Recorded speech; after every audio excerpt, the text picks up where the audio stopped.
Saludos, estimados compañeros y docente.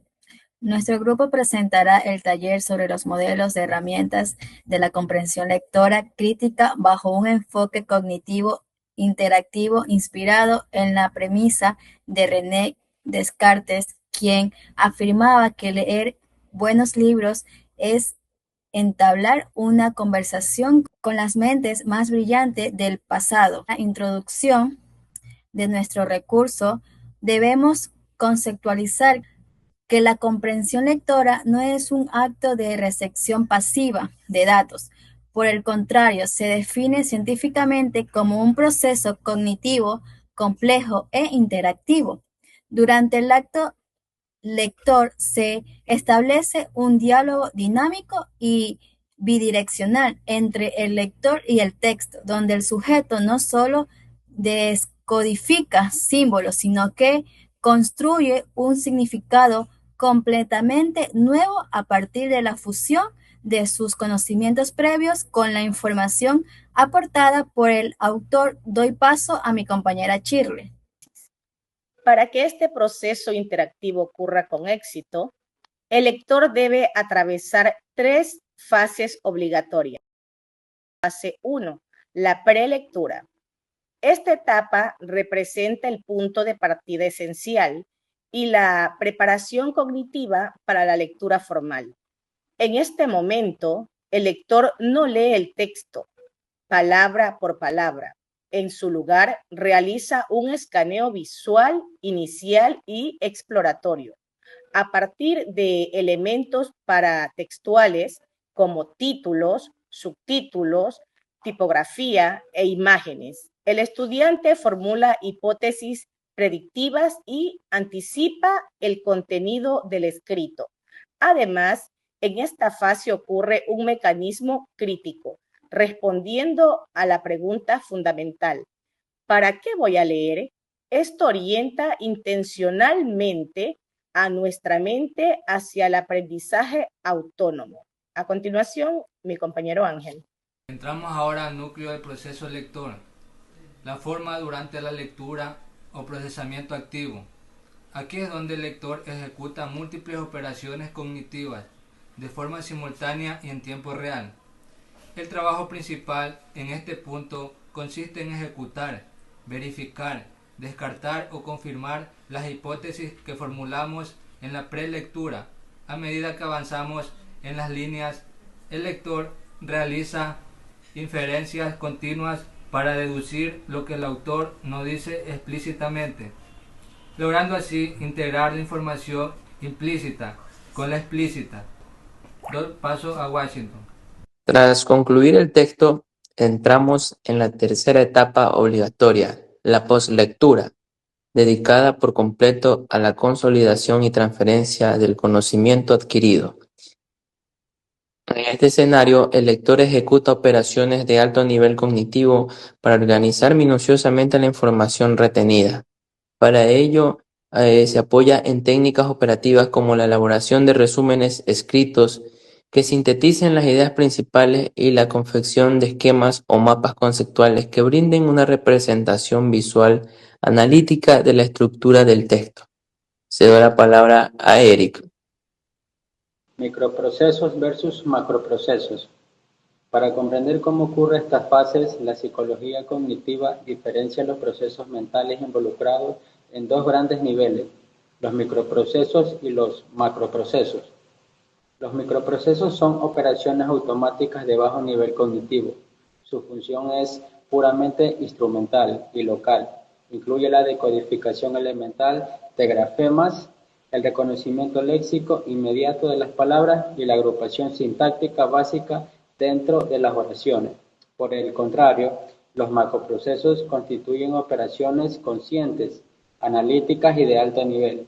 Son los encargados de la integración global de las ideas, la supresión de la información redundante, la generalización de conceptos y la autorregulación lectora. Ambos niveles interactúan de forma complementaria. Los microprocesos descodifican la superficie lingüística local, mientras los macroprocesos edifican la macroestructura y el significado global. Mi siguiente compañero, Marlon. Ahora iremos con modelos ascendente y descendente. Nos dice que históricamente la ciencia ha explicado el flujo de la comprensión a través de distintos modelos teóricos, que es el modelo ascendente y el modelo descendente. Nos dice el modelo ascendente se encuentra estrictamente centrado en el texto, que plantea una comprensión lineal e inductiva. El procesamiento avanza de manera rígida desde la unidad mínima como letra y sílaba. Pasamos por palabras aisladas hasta construir frases y oraciones completas. En constante, el modelo descendente o top-down se centra exclusivamente en el lector. Es un proceso puramente deductivo, concentrado por el sujeto, quien emplea sus propias experiencias, hipótesis previas y bajable. Conceptual acumula para anticipar y otorgar sentido al texto antes de completar la decodificación física. A continuación, compañera Valentina. Frente al radicalismo de los modelos anteriores, surge el enfoque científico actual y vigente en la didáctica contemporánea, el modelo interactivo. Este modelo postula una síntesis integradora y superadora, determina que la lectura no es unidireccional, sino un proceso bidireccional, que ocurre en tiempo real.